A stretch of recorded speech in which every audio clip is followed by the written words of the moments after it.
Kushindwa kusimamisha maumbile kulegea katikati ya tendo au maumbile kusinyaa kurudi ndani. Hii ni changamoto ya upungufu wa nguvu za kiume.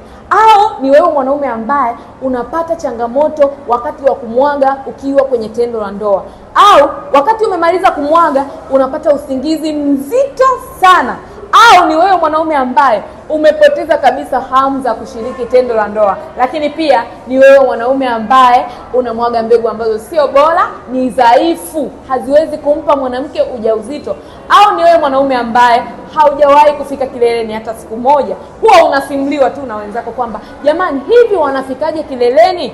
Basi tambua kwamba wewe mwanaume unahitaji msaada mkubwa sana. Una changamoto ya upungufu wa nguvu za kiume, na ndio maana unapitia hali hii. Kama ni wewe mwanaume ambaye umekuwa ukiteseka kwa muda mrefu, yawezekana unatumia booster lakini bado haupati matokeo, au unatumia Viagra lakini bado haijakupa matokeo, basi niko hapa kwa ajili ya kukupa suluhisho la moja kwa moja. Tatizo unatibu tatizo, na ndio maana unabaki na changamoto yako.